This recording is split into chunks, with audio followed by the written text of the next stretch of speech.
అందరికీ నమస్కారం. అందరికీ సంక్రాంతి శుభాకాంక్షలు. ఒక మంచి కథాంశంతో మీ ముందుకు వచ్చాను. ఆ కథాంశంలోకి వెళ్ళే ముందు మిమ్మల్ని ఒక రిక్వెస్ట్, నా ఛానల్ని సబ్స్క్రైబ్ చేయండి.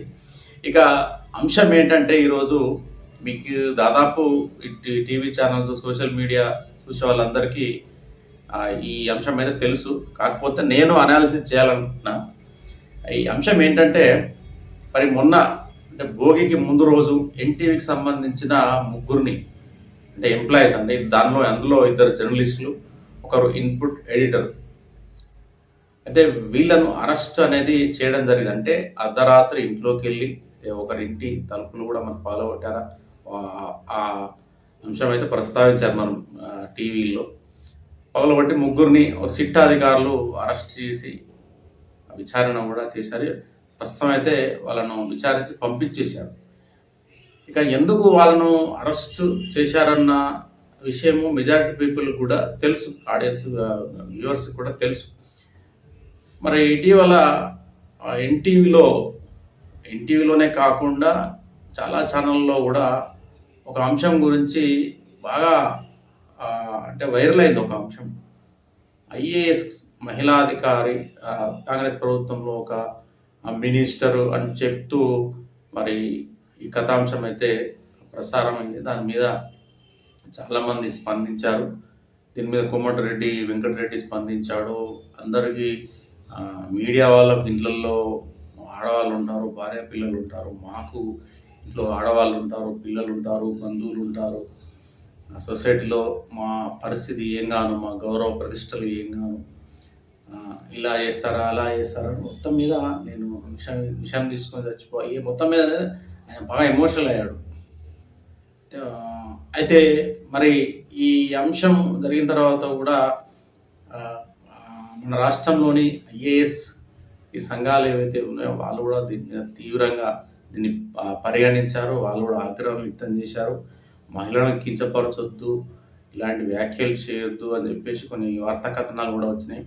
ఆ తర్వాత మరి ఏ సంఘాలు ప్రభుత్వం పైన ప్రెషర్ పెట్టాయా, లేకపోతే పోలీసుల పైన ప్రెషర్ తీసుకొచ్చాయా, లేకపోతే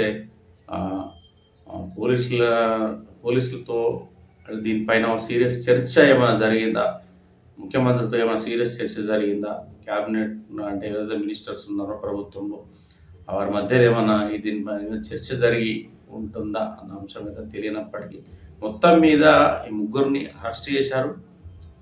తర్వాత నెక్స్ట్ డే మరి సిట్ అధికారులు, పోలీస్ అధికారులు మరి ఎన్టీవీకి వెళ్ళడం, ఆఫీస్కి, కార్యాలయానికి వెళ్ళడం, అక్కడ కూడా సోదాలు చేశారు. అంటే వితౌట్ సెర్చ్ వారెంట్, ఏదైనా మనం సెర్చ్ చేయాలన్నప్పుడు సెర్చ్ వారెంట్ ఇవ్వాలి. సెర్చ్ వారెంట్ ఇవ్వకుండా సోదాలు చేశారు, అందరినీ ప్రశ్నించారు, ఏం చేస్తారు, కొంతమంది పోలీసులు దురుసుగా వ్యవహరించారనే కథనాలు కూడా రావడం జరిగింది. అక్కడ సిపియు దానికి తీసుకెళ్ళినట్టుంది. మొత్తం మీద 2 సార్లు సోదాలు చేశారట సెర్చ్ వారెంట్ లేకుండా.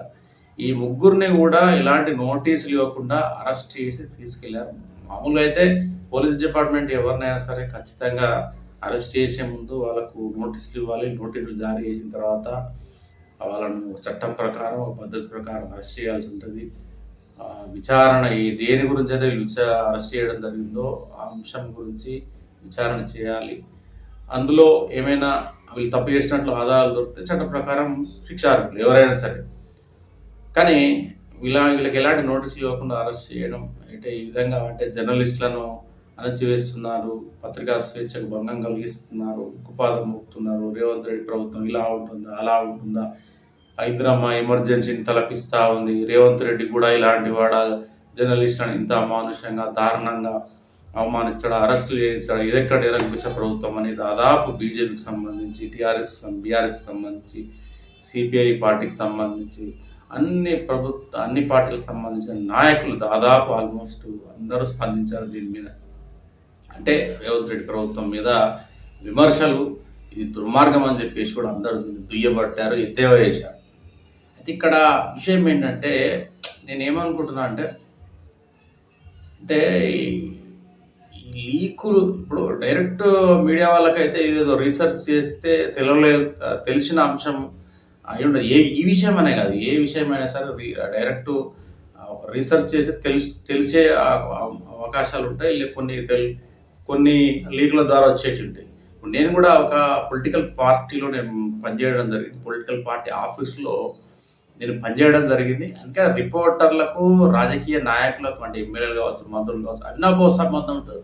రోజు మరి ఏ బీట్ అయినా సరే, అది ఎన్టీఆర్ భవన్ అయినా కావచ్చు, గాంధీ భవన్ అయినా కావచ్చు, తెలంగాణ భవన్ అయినా కావచ్చు, బీజేపీ ఆఫీస్ కావచ్చు, లేదా సిపిఎం ఆఫీస్, ఏ ఆఫీస్ అయినా సరే అక్కడ ప్రతి బీట్లో ఒక పత్రికా విలేకరు ఉంటాడు, ఒక టీవీ ఛానల్ ప్రతినిధి ఉంటాడు, కెమెరామెన్లు ఉంటారు. ఈ విధంగా ఈ మీడియా అంటే వాళ్ళ న్యూస్ కవరేజ్ అనేది జరుగుతూ ఉంటుంది.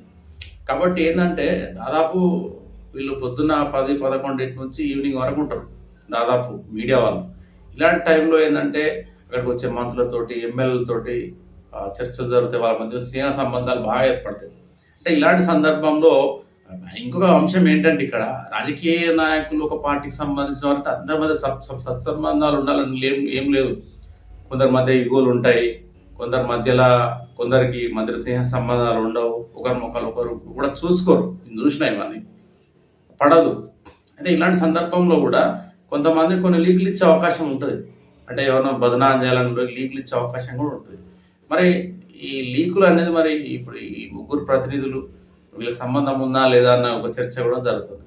కాకపోతే ఎన్టీవీలో కథనాలు ప్రచారమైన దాని మీద ఒక డిస్క్లైమర్ కూడా వేసారు. మేము ఒక మహిళా ఐఏఎస్ అధికారి పైన కొన్ని వార్తా కథనాలు ప్రచురించడము ప్రజాప్రతినిధులు మనోభావాలు దెబ్బతీసేలా ఉన్నాయి, మేము చింతిస్తున్నాం, బాధపడుతున్నాం, 7వ తారీఖున ఇట్లా వేసామని చెప్పి వాళ్ళు ఒక క్షమాపణ కూడా చెప్పేసి దాదాపు దాని తర్వాత కూడా అరెస్టులు అనేవి జరిగిపోయింది. మొత్తం మీద ప్రభుత్వం ఏమనుకుందో తెలియదు, కానీ మీడియా మీద ఉక్కుపాతం మోపి దీని ద్వారానైనా సరే మరొకసారి మా ప్రభుత్వాన్ని అంటే బయటపడే ఇప్పుడు మమ్మల్ని బదనాం చేయకుండా మీడియా వాళ్ళను హెచ్చరిస్తూ ఇది ఒక సంకేతంగా భావించాలన్న కూడా చర్చ కూడా జరుగుతూ ఉంది.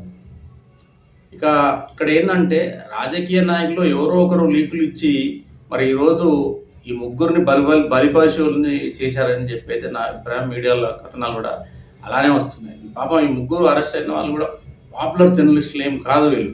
మామూలుగా యాక్చువల్గా అయితే ఇది ఈ ఎన్టీవీలో ప్రసారమైన ఏవైతే కథనాలు ఉన్నాయో ఆఫ్ ద రికార్డ్ అని వస్తుంది.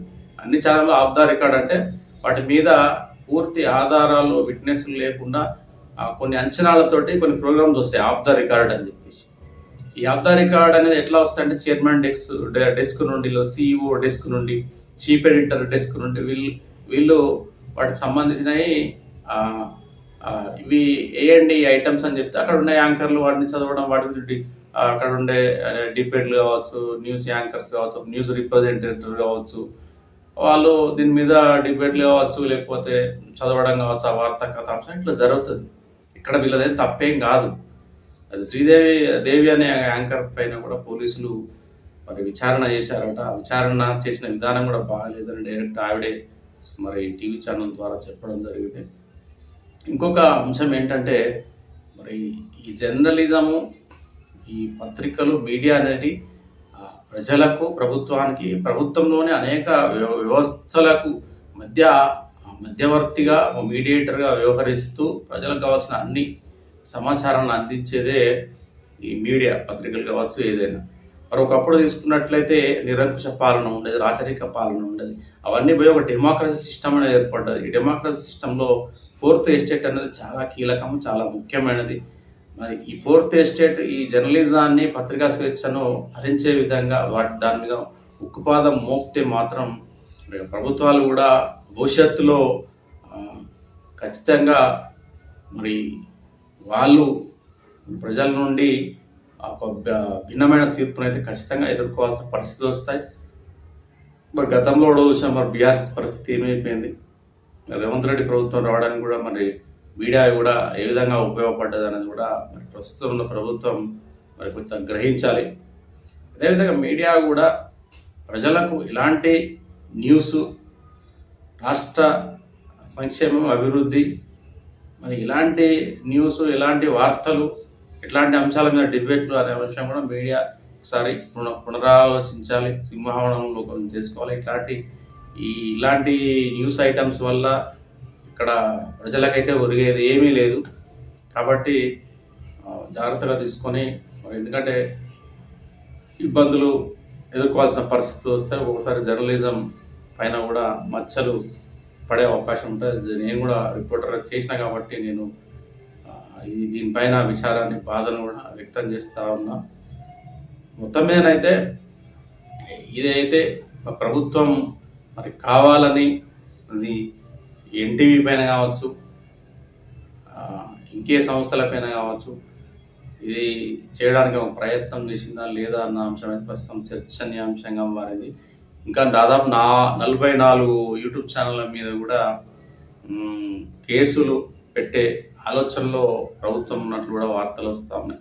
ఏది ఏమైనప్పటికీ సమాజానికి ఉపయోగపడే, దోహదపడే జర్నలిజం, పత్రికా స్వేచ్ఛ, జర్నలిస్టులు వారి యొక్క మనోభావాలను దెబ్బతీయకుండా వారికి సముచిత స్థానం, గౌరవం ఇస్తూ ప్రభుత్వం వ్యవహరించాలన్నది అయితే నా యొక్క అభిప్రాయం.